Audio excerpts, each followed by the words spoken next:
Welcome to another episode of Ship a War. Ship a War. When ship happens, I'm there. First news is coming out of the Superman reboot, Superman Man of Steel. Well, supposedly Lois Lane is not going to be in this reboot, but there's also articles out there that's conflicting to this whole news that she's not going to be in it. Supposedly she is going to be in it. Well, this news is becoming as annoying as whether or not Mary J. Watson was going to be in the Spider-Man reboot. And look how that ended up.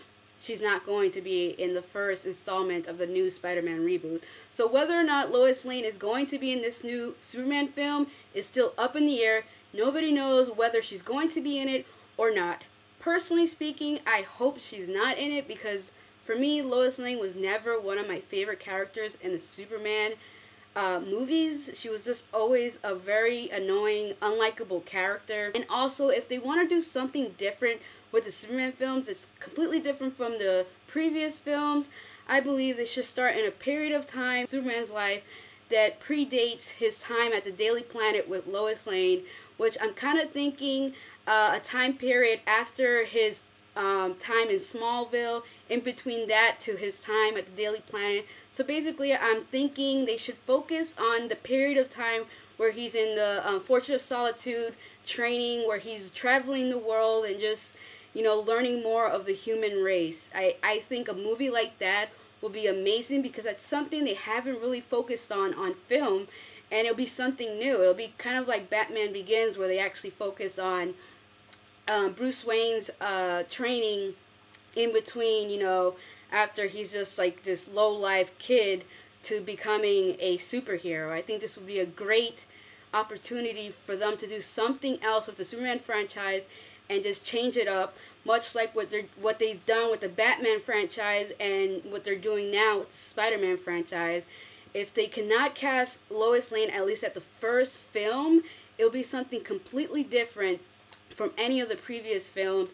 And for me, that's a good thing because it's something different. It's not the same old story that we've already seen, not only in several films, but also on TV series. There's Lois and Clark, The New Adventures of Superman, where we saw that aspect of Clark's life and Superman's life. And of course now Smallville, which is also focusing on that aspect of Clark and / Superman's life.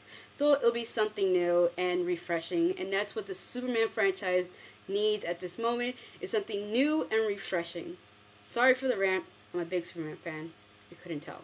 Other movie news is coming out of the film New Year's Eve, which is the same film as Valentine's Day. It's also Love Actually. It's all like the same concept of a bunch of couples and they basically follow all their stories of love and whatnot.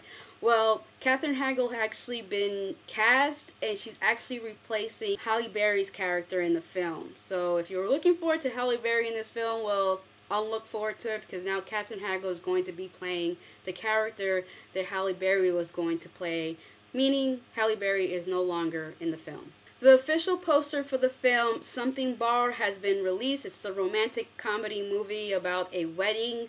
So if you haven't checked out the poster, if you want to, I suggest you go check it out. The Woody Allen film Midnight in Paris has officially been announced that it's going to be premiering at the Cannes Film Festival. So if you're really looking forward to that film, well, hopefully it does well in the Cannes Film Festivals, which is a good sign because it's not easy to get films to premiere there. So yay for Woody Allen and his bizarre way of filmmaking. Also, the Keira Knightley film, Last Night, is going to come out sometime in spring. So if you're looking forward to this film, well, mark your calendar from March to June. And sometime in that period of time, the film will be releasing. ScreenJunkie.com has a list of the 10 cutest couples in film. And I have to say, this is one list that I actually agree with pretty much 80% of it. Most of the time, I'm only 50-50, but this time I agree at least 80% with a 20% of disagreement. Those who are a fan of 16 Candles, well, look forward to it being released in movie theaters on Valentine's Day. Trailers to come out this week. The first trailer is Water for Elephants, which is an extended trailer or a different trailer for the film. The second trailer is for Captain America, the First Avenger, and by far this trailer looks amazing. First TV news is coming out of tvline.com. There's a bunch of shipper related spoilers coming out of Bones, Glee, Friday Night Lights, 90210, and a bunch of other shows.